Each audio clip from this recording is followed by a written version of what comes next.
राष्ट्र का सवाल है और प्रधानमंत्री खुद इस बहुत बड़े मंथन में हिस्सा लेने के लिए लखनऊ पहुंच चुके हैं। बिग वॉल पर चलते हैं क्योंकि एक बहुत बड़ा मंथन जब शुरू हो चुका है लखनऊ में 3 दिवसीय मंथन, खुद गृह मंत्री ने जिसकी शुरुआत की और एक बहुत बड़ी चर्चा कल भी हुई, आज प्रधानमंत्री जिसमें हिस्सा ले रहे हैं उसके पहले सियासत शुरू हो गई है, उस पर बात करें। लेकिन पहले एक बड़ा मंथन चल रहा है लखनऊ से 3 दिन की डीजीपी कॉन्फ्रेंस में आज प्रधानमंत्री भी शिरकत कर रहे हैं और पीएम बनने के बाद से मोदी इस कॉन्फ्रेंस को काफी तरजीह देते रहे हैं क्योंकि राष्ट्रीय सुरक्षा सबसे ऊपर है। डीजीपी कॉन्फ्रेंस में पीएम शामिल हो रहे हैं तो देखिए क्यों पीएम का मंत्र सुरक्षा प्रमुखों को चुनौतियों से निपटने का हौसला देगा। जाहिर बात है इस हाई लेवल मंथन से सुरक्षा से जुड़ी चुनौतियों से निपटने में आसानी होगी। जब विचारों का आदान प्रदान होगा, जब अनुभवों का आदान प्रदान होगा, पीएम की मौजूदगी से सुरक्षा से जुड़े मुद्दों की गंभीरता का अंदाजा आप लगा सकते हैं। प्रधानमंत्री का लंबा वक्त देना ही यह जाहिर करता है कि सुरक्षा से जुड़ी चुनौतियां ये कितनी गंभीर हैं और इनसे निपटने के लिए कैसे चाक चौबंद रहने की जरूरत है। साथ ही यह भी दिखाता है कि इस मुद्दे पर पीएम कैसे कोई ढील ना देने का संदेश दे रहे हैं और संदेश साफ है कि चुनौतियों को देखते हुए ढील की कोई गुंजाइश ही नहीं है। ऐसे में पूरे सुरक्षा तंत्र को कैसे काम करना है इस पर भी जरूर यहां पर चर्चा होगी। खास बात यह भी है कि दुनिया में सुरक्षा से जुड़े खतरे अलग अलग रूप में बढ़े हैं। सुरक्षा से जुड़े खतरों का रूप और उनकी गंभीरता बढ़ी है, चाहे साइबर क्राइम हो या फिर नारकोटिक्स से जुड़े अपराध। कल गृह मंत्री अमित शाह ने अपने संबोधन में इस चुनौती की चर्चा भी की है। सुरक्षा प्रमुखों की यह बैठक लखनऊ में ऐसे वक्त में हो रही है जब सबसे बड़ी आबादी वाले राज्य में चुनाव सिर पर हैं और ये यूपी में सुरक्षा को लेकर सख्ती बढ़ी है, ये बताता है योगी राज में।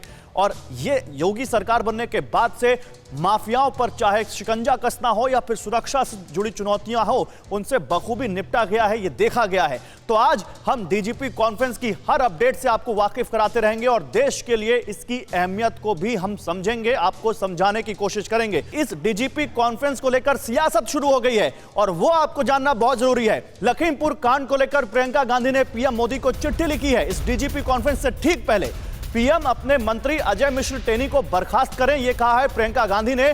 प्रियंका ने अपनी चिट्ठी में पीएम को डीजीपी कॉन्फ्रेंस का हवाला दिया है। वो चिट्ठी आप देख रहे हैं, चिट्ठी मेरे हाथ में भी है। वो साफ कह रही हैं कि आज आप लखनऊ में होने वाली डीजीपी कॉन्फ्रेंस में देश की कानून व्यवस्था संभालने वाले आला अधिकारियों से चर्चा करेंगे। तमाम उन्होंने बातें कही, लखीमपुर कांड का इसमें जिक्र किया और उन्होंने कहा कि केंद्रीय गृह राज्य मंत्री के पद पर बने रहते हुए उन्हें न्याय की कोई आस नहीं है। वो साफ कह रही हैं कि मंत्री के साथ मंच साझा ना करिए बल्कि उनको बर्खास्त करिए क्योंकि अजय मिश्र टेनी भी होंगे इस कॉन्फ्रेंस में। सुनिए क्या कहा प्रियंका गांधी ने। उनकी पुलिस के आला अफसरों के साथ एक कॉन्फ्रेंस है, इस विषय में मैंने उनको एक पत्र लिखा है। आपके माध्यम से मैं उस पत्र को देश और प्रदेश के सामने रखना चाहती हूँ। आदरणीय प्रधानमंत्री जी नमस्कार। लखनऊ आगमन पर आपका स्वागत। कल आपने 3 काले कृषि कानूनों को किसानों पर थोपने के अत्याचार को स्वीकार करते हुए उन्हें वापस लेने की घोषणा की। मैंने अखबारों में पढ़ा है कि आज आप लखनऊ में होने वाली डीजीपी कॉन्फ्रेंस में देश की कानून व्यवस्था संभालने वाले आला अधिकारियों से चर्चा करेंगे। लखीमपुर किसान नरसंहार में अन्नदाताओं के साथ हुई क्रूरता को पूरे देश ने देखा। आपको ये जानकारी भी है कि किसानों को अपनी गाड़ी से कुचलने का मुख्य आरोपी आपकी सरकार के केंद्रीय गृह राज्य मंत्री का बेटा है।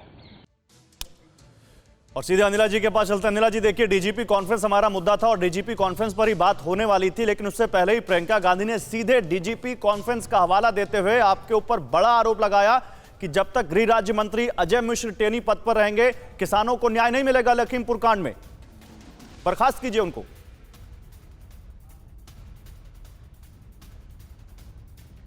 अनिला जी आपकी स्क्रीन म्यूट है, प्लीज उसको अनम्यूट कर लीजिए, आवाज नहीं आ रही आपकी। मेरी सबको राम राम। देखिए ऐसा है, प्रियंका वाड्रा जी जो हैं वो राजनीति कर रही है, राजनीति में है तो वो राजनीतिक भाषा का प्रयोग भी करेंगी। वो अपना काम करती रहे, उनकी जो मांगे हैं वो अपनी आवाज उठाती रहे। ये प्रदेश की जनता तय करेगी कि भारतीय जनता पार्टी जो है सही राह पर है कि नहीं है, या प्रियंका वाड्रा कांग्रेस जैसा राजनीतिक दल जो पर्याय है, ये पर्यायवाची मैं कहूंगी कि शोषण का रहा है, वो हमें सीख दे।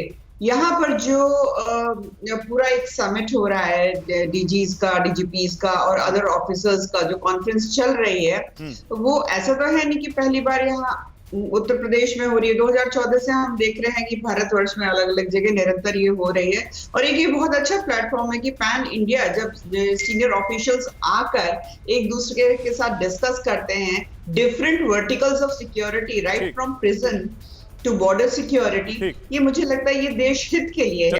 अड़ी सोमवार से शुक्रवार शाम 6 बजे सिर्फ TV9 भारतवर्ष पर।